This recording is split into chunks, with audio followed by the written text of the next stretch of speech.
Hi everybody, welcome back. I sent out a survey to my email list recently and I asked, what was the one thing that you're struggling with the most in your business or your creative practice?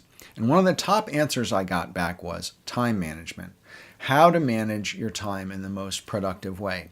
So what I want to talk about in this video today are 10 ways that you can rescue an unproductive day. Number one, schedule everything. If it's not on your calendar, don't do it. So that means time blocking. Put everything on your calendar. Put everything from waking up and drinking coffee and taking a shower and walking your dog to client calls, to design time, to marketing time, to business development. Block out every moment of your day and treat every time block as a deadline that you have to meet. Number two is kill the squirrels. Turn off desktop notifications. Turn off Twitter notifications on your phone, news notifications.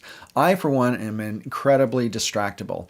And so it keeps me ping-ponging from one thing to another, and I may be deep in thought and deep in a process of doing one particular thing, and a desktop notification pops up, and it attracts my attention. I think, oh, I got to answer that email, or I just got to read that article. And before you know it, I am completely distracted. So kill the squirrels. Number three is do that one thing. Do that thing that if you made just a little bit of progress on it and did nothing else during the day, that you would feel like you made some progress that day. I suffer from productivity paralysis. I have a tendency to do low priority things first because they're small and I think I can get a bunch of them out of the way. But what ends up happening is that I deprioritize that most important thing, and it ends up happening at the end of the day when I'm really tired or not at all. So prioritize that one thing, and it's generally the thing that you don't want to do the most, or you mostly want to procrastinate about. And I do that thing first before I look at email, before I do anything else. Do that one thing.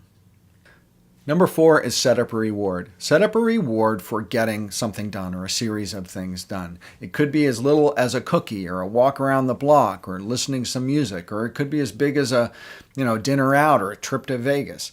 Give yourself a reward and set up a reward, something to look forward to for staying focused. Number five is an easy one. Make plans. Make plans at the end of the day to go do something, because then you have to make sure that you're going to be ready and you're going to be done with what you're doing so you can go do that thing that you planned. It sounds really simple, and it is. Just make a plan to do something, and it forces you to stay more focused. Number six is take breaks, and you have to schedule those breaks on your calendar. It's proven that the top 10% of performers take 15-minute breaks after every hour. Just taking a break clears your mind, and when you come back to the work, it makes you more focused. It seems counterintuitive, but it actually works. And it's better for your body because you get up from your desk and you get some circulation going.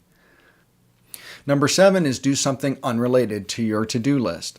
If you're doing a lot of designing, you may want to do a crossword puzzle or do some reading. If you're working with a lot of numbers or words, you may want to do some image research or look at a photography book. By giving your brain a break and working on something unrelated to your to-do list and unrelated to what it is that you have been working on, it refreshes your brain for when you get back to it. Number eight is no delete key. Plow right through. If you're writing, don't edit while you're writing that first draft. If you're designing, don't get all noodly and perfectionistic on that first design that you're doing. Go for volume. Kick a bunch of things out. It's incredibly helpful and can make you more productive than getting perfectionistic about things too early on. Number nine is no multitasking. People think that they're great multitaskers, but it's been scientifically proven that we're really not built for that mentally. So trying to focus on one thing is going to make you much more productive, and you have to get rid of distractions. So if you're writing, turn off your phone. If you're on a Skype call, close that browser window. If you're designing, go full screen so you don't have a bunch of windows distracting you. You want to make sure that you're focusing on the task at hand. And time blocking with your calendar, if you're focused on that deadline for that time block you have to do that thing, that's going to be helpful. And finally, number 10 is document your processes. Now, this is a bit of an investment, and it's a little bit of slowing down before you speed up, but it's a really valuable one. You want to write down the steps and processes in every major thing that you do. For instance, I have a checklist of about 15 things that I go through when I create a YouTube video, from recording to editing to thumbnail art, etc.